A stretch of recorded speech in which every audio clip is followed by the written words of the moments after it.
قال یا قومی، اب صالح علیہ السلام نے کیا جواب دیا؟ فرمایا میری قوم، ارائیتم ان کنت علی بینۃ من ربی، بھلا بتاؤ تو اگر میں اپنے رب کی طرف سے روشن دلیل پر ہوں۔ آپ ان کی قوم نے کہا کہ ہمیں شک ہے اور آپ کے باطل علم پہ یقین ہے، تو آپ کا جواب کے دو حصے ہیں، ایک محذوف ہے اور ایک محذوف نہیں ہے، ایک ظاہر ہے۔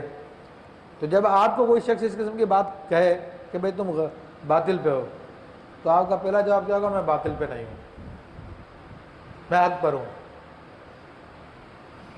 یہ پہلا جواب حضرت صالح علیہ السلام کی طرف سے ان کو تھا۔ دوسرے سامنے والا کا ضد کرے نہیں نہیں تم باطل پہ ہو، تو پھر آپ کہتے ہیں بالفرض اگر میں باطل پہ ہوں تو بھائی مجھے تو یقین ہے، میرے رب نے مجھے نبی بنایا، صالح علیہ السلام کی طرف سے میں عرض کر رہا ہوں، میرے رب نے مجھے نبی بنایا اور مجھے اپنی رحمت عطا فرمائی، اب میں اس کی مخالفت کروں گا تو پھر مجھے اس سے کون بچائے گا؟ تو میں تمہاری بات تو نہیں مانوں گا، میں اپنے رب کی بات ہی مانوں گا۔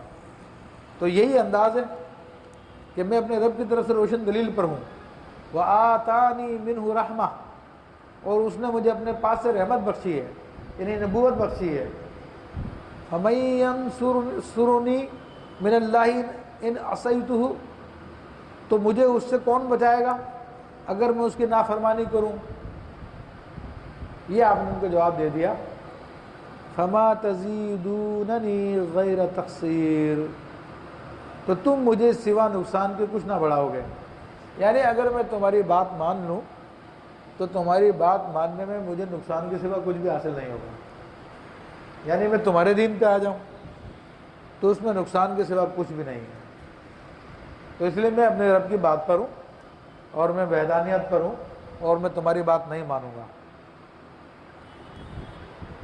پھر ہوا یہ کہ جب انہوں نے دیکھا کہ صالح علیہ السلام ہماری بات نہیں مان رہے بلکہ اپنی نبوت کا دعویٰ کر رہے ہیں، تو نبیوں کا طریقہ یہی ہوتا ہے کہ پہلے توحید الہی کی طرف بلاتے ہیں، پھر اپنی نبوت کی دعوت دیتے ہیں، پھر جب ان کی نبوت کا انکار کیا جاتا ہے تو پھر اس پہ وہ دلیل پیش کرتے ہیں۔ تو جب حضرت صالح علیہ السلام نے کہا کہ میں تو روشن دلیل پر ہوں، تو آپ کی قوم کے لوگ کہیں گئے ہوئے تھے میلے میں کسی جگہ پر، آپ نے وہاں بھی ان کو دعوت دی ہوگی، تو اس پر انہوں نے کہا کہ آپ روشن دلیل دکھائیں۔ تو پہاڑی علاقہ تھا، تو صالح علیہ السلام نے فرمایا کیا دلیل چاہتے ہو تم؟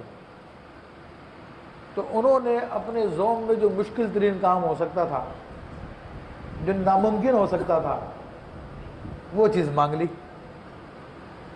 اور معجزہ ہوتا وہی ہے جو ناممکن کو ممکن کر دیتا ہے، جس کو عام لوگ نہیں کر سکتے وہ اللہ کے نبی کے ہاتھ سے ظہور پذیر ہو جاتا ہے، اس کی زبان سے ظہور پذیر ہو جاتا ہے، کیونکہ وہ اس کا نمائندہ ہے جو سب کچھ کر سکتا ہے، جو ہر چیز پہ قادر ہے۔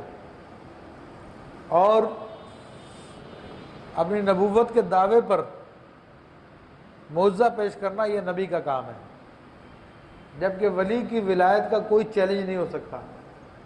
ولی اپنی ولایت کا چیلنج نہیں کر سکتا، دعویٰ نہیں کر سکتا کہ میں اللہ کا ولی ہوں، نہ اس کو یہ حکم دیا جاتا ہے کہ تم اس بات کا دعویٰ کرو، اور نہ ہی وہ اپنی ولایت کے اوپر کوئی دلیل پیش کرتا ہے۔ یہ نبوت کا کام ہوتا ہے، دعویٰ کرنا اور پھر دلیل پیش کرنا۔ تو اس لیے کسی بھی ولی سے یہ صادر نہیں ہوا کہ تم مجھے ولی مانو اور پھر اس کے اوپر وہ دلیلیں پیش کرے، ایسا نہیں ہوا۔ یہ تو ہوا کہ حالت شکر میں انہوں نے ایسا کلام کیا، ان سے کہلوایا گیا کہ میرا یہ قدم اللہ کے ہر ولی کی گردن پر ہے، مگر اس پر آپ نے کوئی یہ کہنے کے بعد کوئی دلیل پیش نہیں کی، یہ دیکھو میں اس لیے اللہ کا ولی ہوں۔ وہ انہوں نے ایک حالت میں کہا تھا، لیکن نبی کا چیلنج کے ساتھ ہوتا ہے معاملہ، یہ فرق سمجھ لیجیے۔ نبی کا معاملہ چیلنج کے ساتھ ہوتا ہے کہ میں نبی ہوں اور یہ میرا معجزہ ہے۔